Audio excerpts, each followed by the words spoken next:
So what's up mga alas, nandito naman tayo sa panibagong vlog, panibagong araw naman tayo mga alas. So for today video mga alas, so wala akong upload nung kahapon sa Facebook page ko.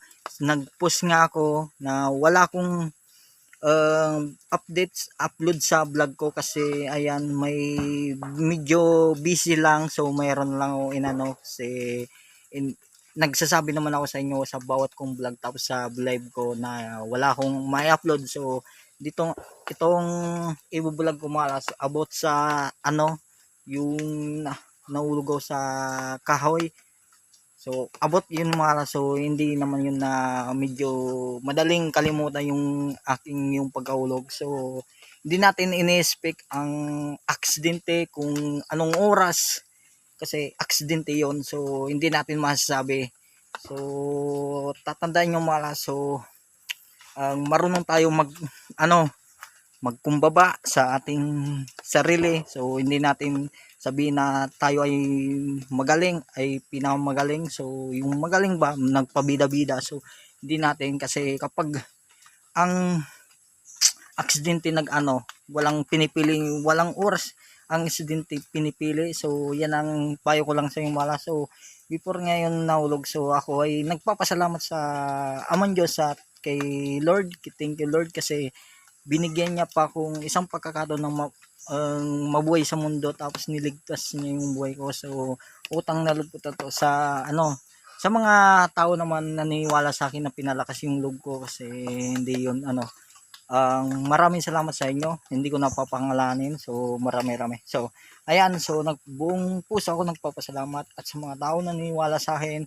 Ito nga mga, so medyo nakaka-recover na ako. Ayan ayun yung pagkaulog ko mga, so your example mga, so yun yung pagkaulog ko mga, so medyo buti nga nasa likod yung sarungan, yung gulok sa likodan ko.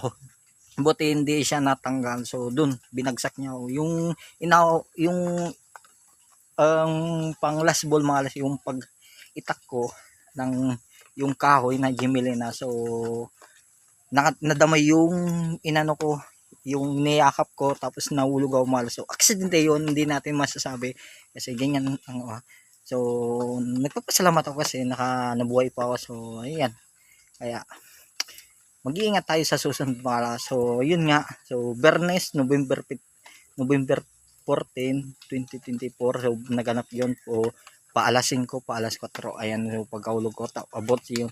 Tapos mga, so yun nga, ang inabutan pa ako ng bagyo doon. So thank you kay Lord kasi hindi tumuloy yung bagyo, yung Pipito. So medyo maulan nga dito sa Dalugo. Ayan medyo maulan dito mga nung kahapon pa. Ayan, so mayroon kasi maulan kasi may, tapos mga alas. So ayan nga, ayan yung likod ko, tapos tinukod ko siya pa ito para hindi, kaya ito hindi tinamaan, dito lang yung tama ko sa dito. So medyo maano na siya, okay na siya mala. So ayan, medyo nakakabalik na ako sa dati. So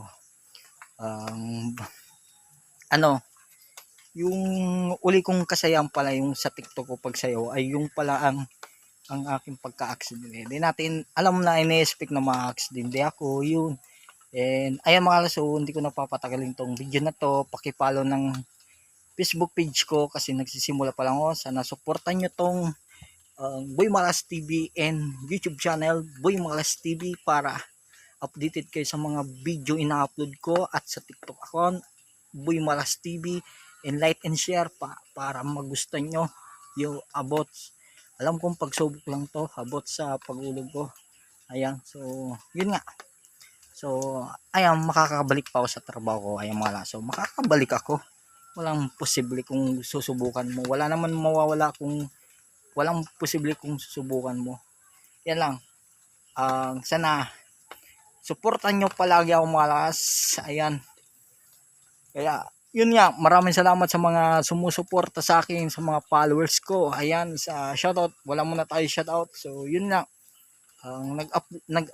nag-update lang ako about sa yun nga, sana ito suportahan nyo hanggang kaya nyo mala. So yun lang po, At maraming salamat sa mga makapanood to at pakishare ng vlog ko ito. Yun lang po. Maraming salamat mga laso. I love you. Hanggang muli mga laso. Ay ganyan tayo. Boy Malas TV pero may kainahan. So hindi na ako magkukunti ng mga delikado. Ayan. So hindi pa man. So hindi pa man mawawala. And like and share and follow and comment Boy Malas TV and follow and my button watch now and didirekta kay YouTube channel. And thank you. Abisalashma. Thank you mga las.